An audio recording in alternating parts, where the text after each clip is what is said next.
Pozdravljeni. Moje ime je Katja Vidmar, sem koreografka, plesalka in profesorica slovenščine in se bom z gospo Vlasto Nussdorfer pogovarjala o svoji plesni poti, o svojih predstavah, o svojem delu in o tem, kako lahko ljudje s svojim talentom in s svojim časom pomagamo drugim in nas to bogati.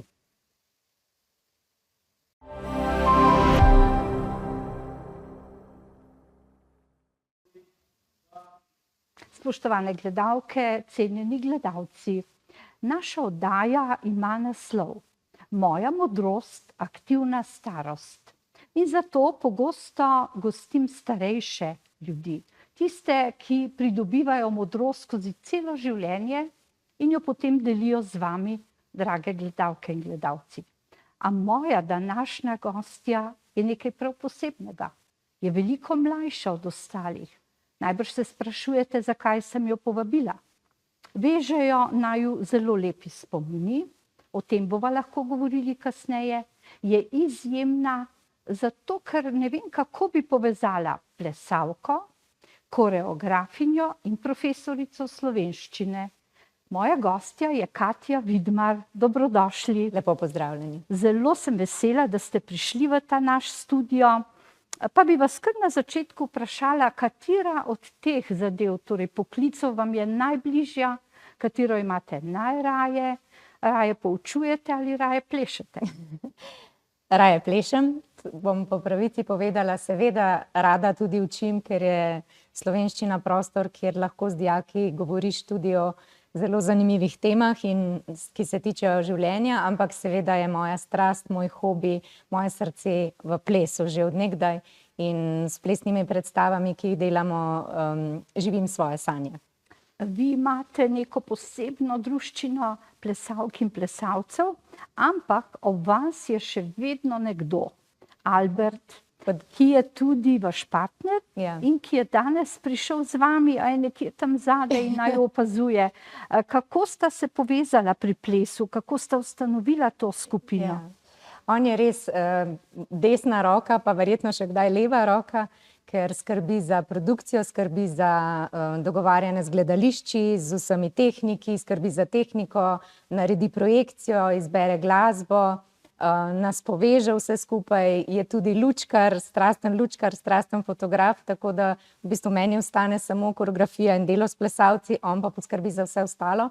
Ampak se vsem tako lepo dopolnjujeva, da se mi zdi, da sva res en tak tim, ki potem ustvarja te predstave in se tudi izven časa ves čas pogovarjava o idejah novih, ko se nekje peljeva v avtu, ko ne vem doma, raziskujeva, kaj bi se vse še dalo, tako da se mi zdi, da sva res ustvarjalna skupaj in eden brez drugega ne bi mogla in tudi predstav ne bi bilo, če ne bi bilo njega, tako da sem mu zelo hvaležna in seveda vsem plesalcem, ki sodelujejo v naših predstavah, ker sodelujejo prostovoljno.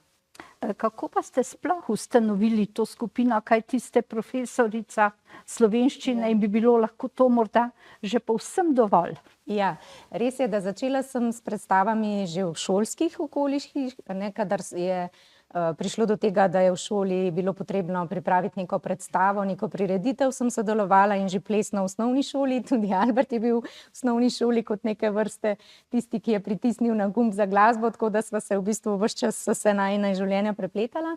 Ampak potem pa sva šla na razstavo moje nekdanje dijakinje Tjaše Platovšek, ki je danes tudi novinarka, in tam srečala vas, če se spomnite, na tej razstavi njenega očeta, tako.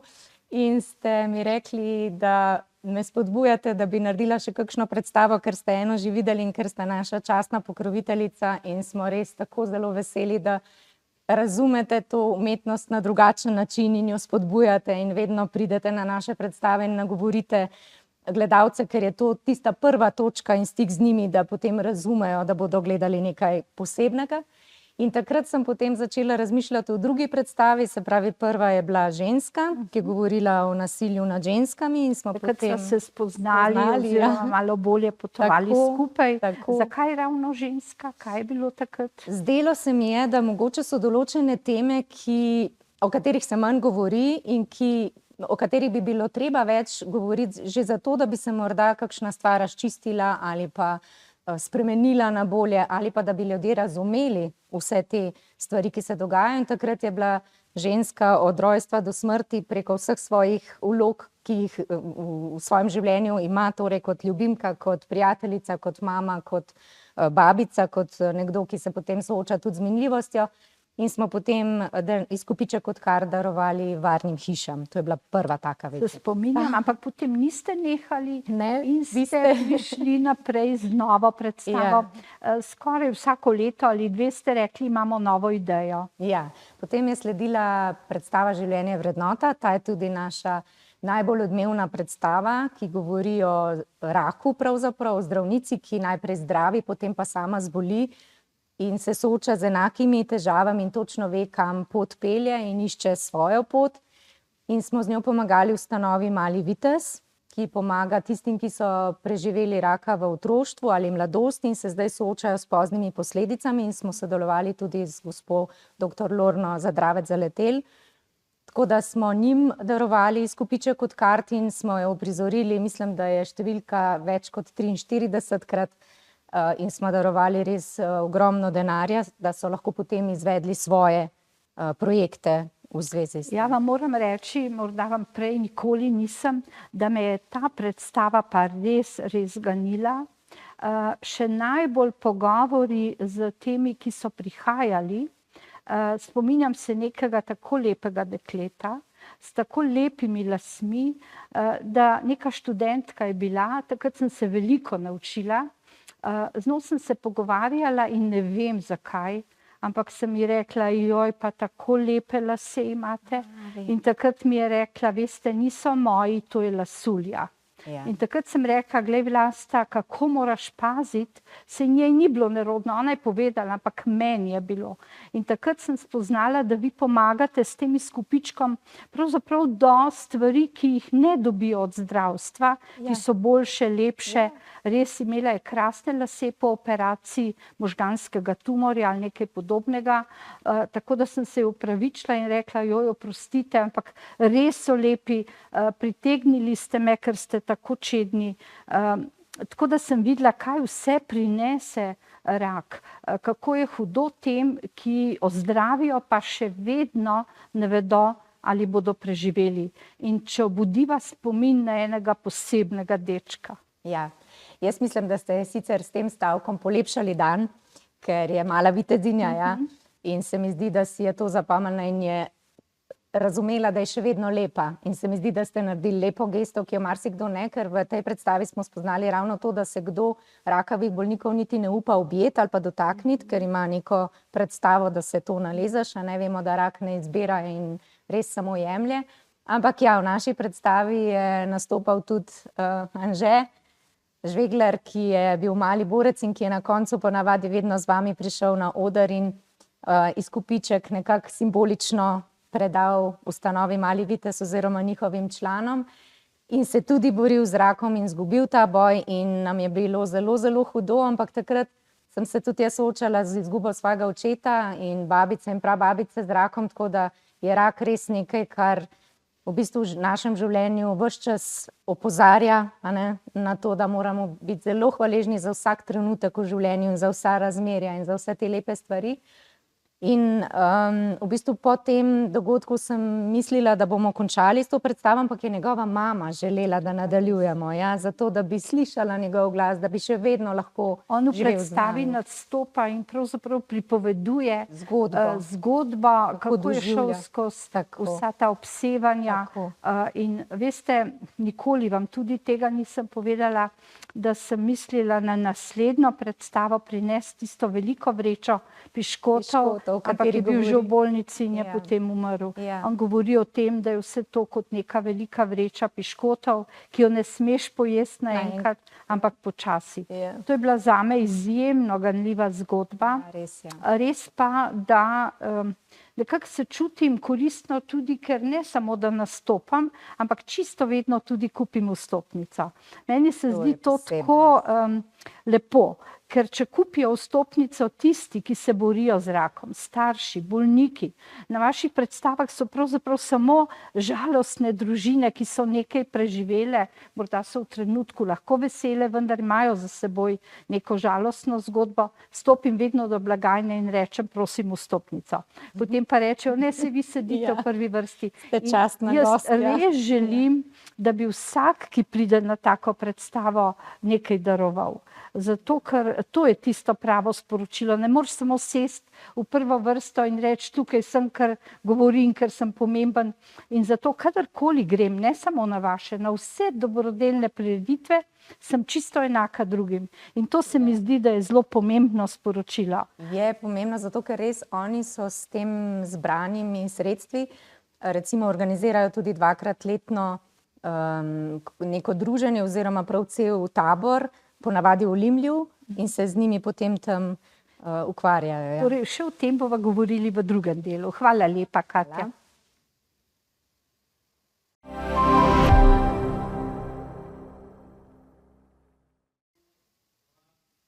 Ponovno pozdravljeni, drage gledalke, cenjeni gledalci. Moja gostja je še vedno ista, Katja Vidmar, plesalka, koreografinja in profesorica slovenščine, ampak danes govoriva predvsem o čudovitih predstavah. V prejšnjem delu sva nekako končali s tem sporočilom za bolne. Kaj vse dobijo od te vaše dobrodelnosti? Se mi zdi, da tisti, ki pridejo na predstavo, prvič dobijo eno potrditev, da niso sami. Tako tisti, ki se borijo s neko boleznijo ali težavo, kot tisti, ki so zraven, se pravi svojci, družina. In se mi zdi pomembno, da razumejo, da nas je več in da želimo njihovo sporočilo deliti tudi drugim. Tako da dobijo prvič ta stik z drugimi in se povežejo v neka prijateljstva, ki potem tudi trajajo. Tudi mi še vedno v bistvu se slišimo in dobivamo z vsemi temi člani, s katerimi smo sodelovali na naših predstavah. Seveda pa dobijo tudi neka sredstva od izkupička od kart, ki jim pomagajo potem mogoče ali pri nakupu lasulje, ali kakšnega uda, ali zdravljenja, ali česarkoli takega. Jaz občudujem prav doktor Lorna Zadravec Zaletel, ki tudi vedno običajno z možem prideta, pa malo poklepetamo. Zdaj moram reči, da vaše že tudi kar poznam. Bili smo pa tudi v Zagrebu, mogoče nam še to poveste, kako ste prišli tja. Ja. To je res za nas največji poklon, da smo lahko predstavo prenesli tudi v drugo okolje, se pravi v Zagrebško gledališče Lisinski. Seveda smo jo prevedli in še tam predali in smo potem pomagali njihovim ustanovam, ki se ukvarjajo s rakavimi bolniki, glede na življenje je vrednota na to predstavo. In nam je to veliko čast in to nam je uspelo v resnici tudi zdaj z novo predstavo. Tako da očitno smo spletli neke mednarodne vezi in to smo si izjemno želeli, da bi se to razširilo in da bi nekako širili to sporočilo, da je življenje vrednota in da je vsak trenutek pomemben tudi naprej. Jaz kdaj celo na cesti srečam koga, ki spada v ta vaš krog. In se pogovorimo in mi celo pove ena gospa za svojo hčerko, kako je oglušela, kako hodi na različne posege zdravstvene in kako ji ni rešitve. In takrat, vem, na eni predstavi je želela knjigo in se mi poslala. Moji prijatelji so še nek denar prispevali. Tako da moram reči, da je tudi to zame ganljivo, ko me ljudje izven dvoran ogovorijo, vi pa zagotovo spremljate njihovo življenje tudi sicer. Ja, včasih greva recimo Boris je eden izmed takih malih vitezov, s katerim velikokrat se slišiva po telefonu, ravno zdaj pred kratkim naju je klical in vprašal, če bova spet prišla pogledat njegove vlake, ker sestavlja vlake in v bistvu izdeluje koledarje z našimi fotografijami iz predstav. Tako da te stiki ostajajo tudi z gospo Žveglar, še vedno imamo stike in se mi zdijo take stvari najbolj dragocene. Kje pa vse plesalke dobite, plesalce? To so ponavadi ljudje, ki so včasih plesali in tekmovali, potem pa se je življenje malo obrnilo, so šli na študij, so se poročili, so imeli otroke, potem pa mogoče ples spet pride do izraza, da ga pogrešajo, pa želijo nadaljevati, pa nas poiščejo in na ta način je šlo čez našo Katja Dance Company v bistvu že okrog 50 različnih plesalcev, ki prostovoljno, brezplačno nastopajo, ampak se mi zdi, da smo res tudi mi postali neka povezana družina in nastopajo tako v pravljicah kot v predstavah za odrasle.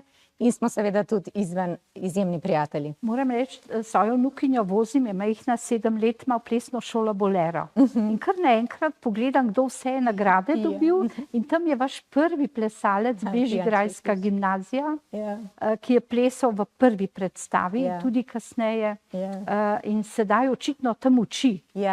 Tako da ga vidim tu pa tam, se mi nasmehne in rečem, poglej, kako življenje teče. Takrat je bil mlad plesalec, v bistvu jaz sem bila starejša od njega, ampak sva plesala duete in še vedno se spomnim teh lepih duetov. Potem je prišel Žan, pa potem Tim, ki nastopa v raznih mjuziklih, pa Matej Pritekelj, pa potem Peter Capuder. Se pravi, te plesalci se menjajo in tudi plesalke, ampak nekateri ostajajo že več let z nami, drugi potem se spet življenje malo obrne, pa grejo nekateri v tujine. Zdaj se je ravno spet vrnila ena plesalka iz študija, pa se nam je spet pridružila, tako da se mi zdi, da se te poti kar naprej prepletajo. Zelo lepo. Greva lahko mogoče k tretji predstavi? Kako je prišlo do te in zakaj? Po življenju je vrednota smo najprej imeli tretjo Project X, ki je govorila o migracijah, pa o tem, kaj ljudje pravzaprav počnemo z naravo in z okoljem in kako premalo razmišljamo o tem, kako posegi vplivajo na naše življenje. Potem je bila knjiga, v tej predstavi sem predstavila pravzaprav svojih 9 knjig, ki so me od otroštva ves čas spremljale, pa še vedno jih vzamem v roke. In pri vsaki predstavi potem poiščemo tudi društvo ali ustanovo, ki doniramo izkupiček od kart.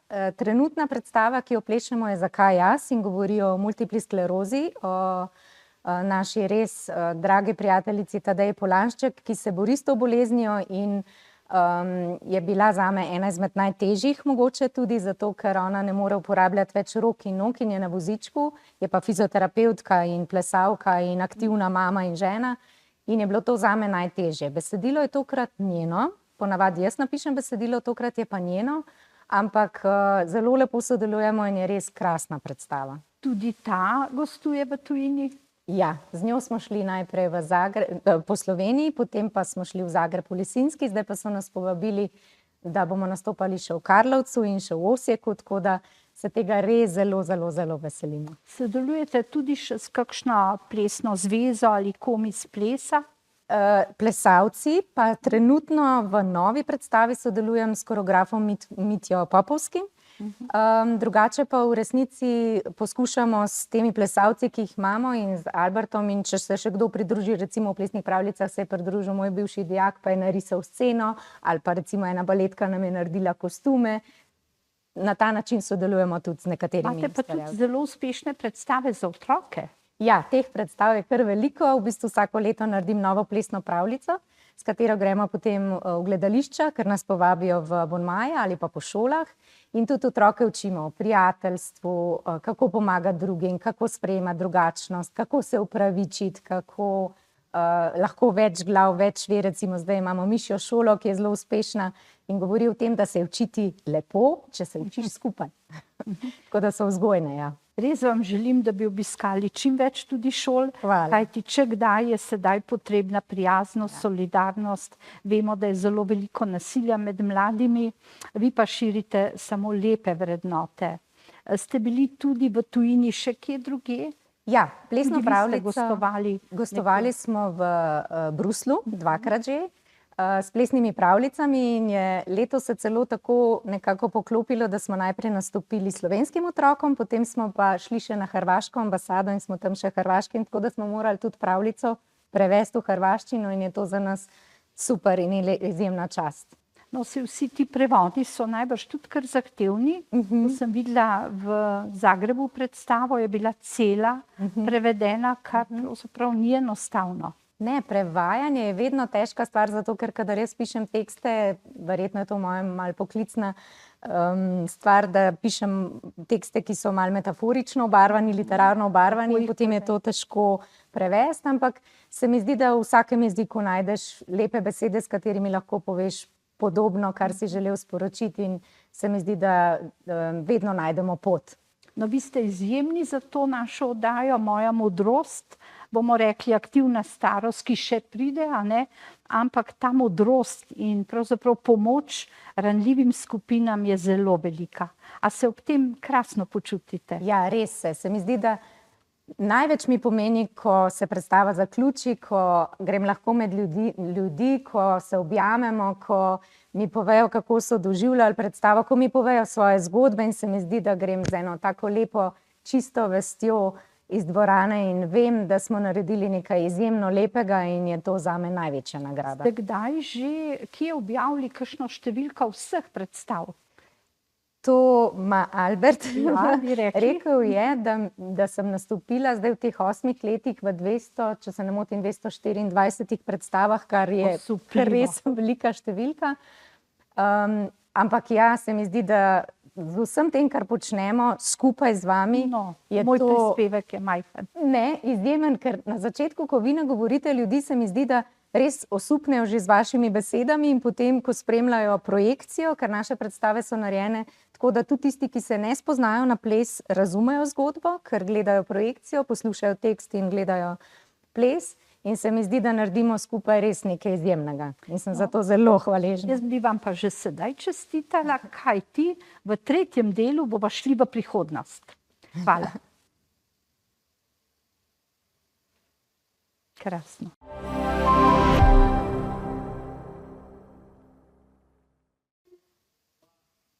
Ponovno lepo pozdravljeni. Moja gostja Katja Vidmar se je sprehodila skozi preteklost, povedala, koliko približno je bilo predstav, v katerih je nastopala. Mislim, da je številka osupljiva. Je še kakšna oseba, ki vam pomaga pri tem? Bi še koga radi omenili? Ja, se mi zdi, da velik del za promocijo naredi tudi gospa Barbara Drnač, voditeljica Parade plesa, ima svojo oddajo in v njej nas vedno predstavi, naredi intervju z mano ali s plesalci in na ta način promovira in tudi pride na premiero in potem nagovori občinstvo in napiše kritiko oziroma njeni sodelavci, tako da se mi zdi, da res naredi izjemno veliko tudi za promocijo plesa. Lepo. Sedaj bova pa šli v prihodnost. Kaj snujete, česa se lahko veselimo in nadejamo? Na eni strani za mlajše smo ravno kar končali plesno pravljico Pingvinčki, ki je pingvinček, v kateri govorimo o tem, kako se led topi in pingvinčki nimajo prostora, ker mi počnemo neumnosti, se pravi ljudje. Po drugi strani se pa lotevam spet ene težke teme, se lotevamo skupaj in sicer smo dali predstavi naslov Odloči se. Govori pa o premisleku, prostovoljnem razmisleku o tem, da bi postali darovalci organov po smrti.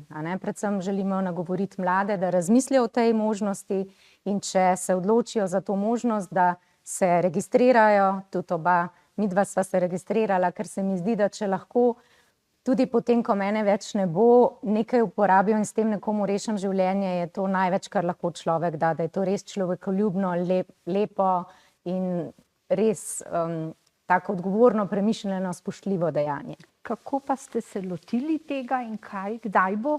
Najprej sva prosila Slovenijo Transplant, sva šla na razgovor v njihove prostore, kjer so nama natančno razložili, kako to poteka. Namreč vsi si mogoče, to tudi tam so mene malo v bistvu poučili v tem, da si mogoče vsi preveč romantično predstavljamo ali pa nepravilno predstavljamo ta proces, ki je izjemno zahteven, izjemno dolgotrajen, ker namreč od enega klica, pravzaprav od začetka do konca se lahko zgodi 100 klicev, in veliko preverjanj, preden pride do tega, in veliko ljudi čaka za to, da bi lahko živeli naprej, ker njihovi organi recimo ne zmorejo več upravljati svoje funkcije, tako da se mi zdi zelo pomembno, da sem se seznanila z vsemi podrobnostmi, da so mi dali tudi njihov priročnik in da so mi svetovali, katere knjige naj preberem in potem lažje razumem in sem potem začela pisati besedilo. Se povezala s koreografom Mitjo Popovskim in njegovimi plesalkami in trenutno nastaja predstava Odloči se, zdaj je nekje na polovici in 22. maja bomo v Španskih borcih z vami Ja. to uprizorili kot premierno predstavo. In Jaz se ne veselim. znam reči ne. Ne. Vedno, če pozove in pokliče Katja, Ja. sem vesela, Mi ker pa bo tudi. nekaj pozitivnega. Tako da, ko ste napisali, zakaj ne bi šlo, sem rekla, odkje vse te čudovite ideje. Prav vesela sem. Bo to spet tako zgodba, kot je bila Ja, v bistvu prejšnja? sem napisala zgodbo, ki govori pravzaprav na eni strani o plesalki, na drugi strani o neki družini, in poskušala nekako spet gledalce pozvati k temu, da razmislijo o svojem življenju in o tem, kaj je namen našega življenja, da vsak poišče svojo pot, poišče svoj namen, da pa se zavedamo, da nimajo vsi take sreče, a ne, da bi bili zdravi, da bi vedno lahko živeli tako, kot si želijo. In se mi zdi pomembno, da tudi o takih težkih temah spregovorimo, seveda pa na pravi način, a ne. Treba je biti pozoren, treba je biti previden, to so občutljive stvari, ampak se mi zdi, da s pomočjo umetnosti se to da, a ne, na tak lep način, in smo se povezali tudi z društvom Transplant, ki jim bomo darovali, oni komaj čakajo, so nam pripravljeni, tako kot vedno v teh društvih, potem pomagati in sodelovati.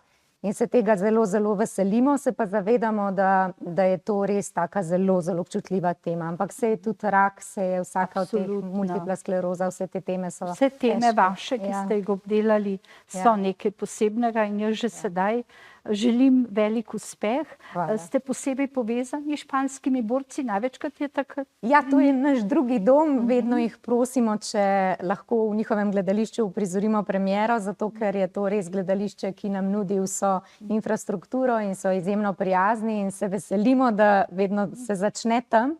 Potem pa v bistvu gremo po Sloveniji, po gledališčih, kjer nas povabijo oziroma kjer lahko se dogovorimo za sodelovanje, in si potem želimo, da se širi zdaj po novem še recimo na Hrvaško, pa mogoče še kam. No, jaz obema z Valbertom, ki je izjemna duša vseh teh prireditev, ki stoji ob vas, ki je vedno tu, tudi danes, nekje tu blizu, uspeta in tudi bosta. Ampak čisto na koncu, da ne zanemarim takega vašega poklica, profesorice slovenščine, vas čisto tako vprašam, se že pripravljate tudi na maturo? Ja, seveda, učim 4. letnik letos tudi, tako kot vsako leto, lani sem imela celo 3, tako da matura je vedno moja beseda, ki jo po eni strani težko izgovorim, po drugi strani pripravljam dijake na to težko preizkušnjo, ampak se mi zdi, da skupnimi močmi in tudi zato, ker se lahko pri slovenščini pogovarjamo in tudi imam krasno ravnateljico, ki podpira te projekte in ona vedno potem tudi šola odkupi predstavo in grejo 1. letniki to predstavo gledati. Tako da v bistvu so te vsebine tudi njim blizu in se o tem pogovarjamo. Se mi zdi, da se bom potrudila po najboljših močeh, da jih bom dobro pripravila in da bodo uspešni. Na vaši šoli sem bila, to je srednja zdravstvena šola v Ljubljani. Ste imeli predavanje, in sem bila pravzaprav vesela, da je toliko zdravstvenih delavcev, sem pa se na koncu vprašala, kam gredo, da jih vedno toliko manjka. Kam bodo šli vaši dijaki 4. letnika? Ko sem jih vprašala, se jih je sicer kar veliko odzvalo, da bodo šli študirati naprej, se pravi, da bodo nadaljevali zdaj, odkar imamo pa tudi oddelek gimnazije, se mi pa zdi, da bo tega še več. In ko smo gimnazijce vprašali, se mi zdi, da bo še več teh dijakov, ki bodo šli naprej na farmacijo, na fizioterapijo, na medicino, tako da se si nadejamo, da bomo mogoče skozi leta usposobili še več takih ljudi, ki bodo tako srčno delali v tem poklicu. Katja, jaz sem zelo vesela, da ste lahko svoj osnovni poklic profesorice slovenščine tako lepo nadgradili. Naj vam zdravje služi, plešite še dolgo, razveseljujte vse in morda, kaj bi nam za na konec povedali, imate še v mislih kaj za naprej? Se mi zdi, da je takih tem še veliko. Ene so teže, ene so lažje, ampak predvsem si želim, da bi čim več ljudi se ozrlo levo, desno in če vidijo koga, ki je v stiski, da bi jim pomagali na nek svoj način, kakorkoli že, če ne drugače z nasmehom ali objemom ali stiskom rok, in da si sami pri sebi vedno rečemo, tako kot rečemo v predstavi Življenje vrednota, hočem, zmorem, bom. Tudi čudovito ste odigrali to zdravnico v predstavi. Bilo je tako ganljivo, da pravzaprav nihče ni šel iz dvorane da ni bil drugačen, Ja. pa da mu kakšna solzica. To so vaše besede, ki jih zelo ganjajo. Ja. Res je, tudi mene, čeprav sama pridem tolikokrat, da bi že morala nekako obvladati svoja čustva, me vedno premagajo. Tudi nas, plesalce. Mi se na koncu vedno objamemo, si čestitamo, si v bistvu se zahvalimo drug drugemu in jokamo, ker je tudi za nas to zelo ganljiva, pa hkrati lepa predstava. Čestitke za vse, ki ste jih in jih boste rešili. Hvala. Kajti vsak ima neko bolezen, skrivnost, če jo nima sedaj, morda v starosti, morda koga pozna, ki je bolan, Tako. morda pravzaprav niti ne ve, da ga kaj pesti. Tako da to nam da resnično misliti, kako kratko je življenje in kako lahko na tej kratki poti mislimo še na koga, ne samo nase. Tako da, če lahko rečem, vse priznanje, zaslužili bi si še kakšno dodatno, da vas kdo opazi, prepozna, kajti malo je takih oseb, kot ste vi, Katja, in seveda čestitke tudi Albertu. Hvala. Lep par sta. Hvala, ampak brez plesalcev in brez cele ekipe niti ne bi šlo. Hvala vam za Čestitke povabilo. vsem. Ja, hvala. Hvala.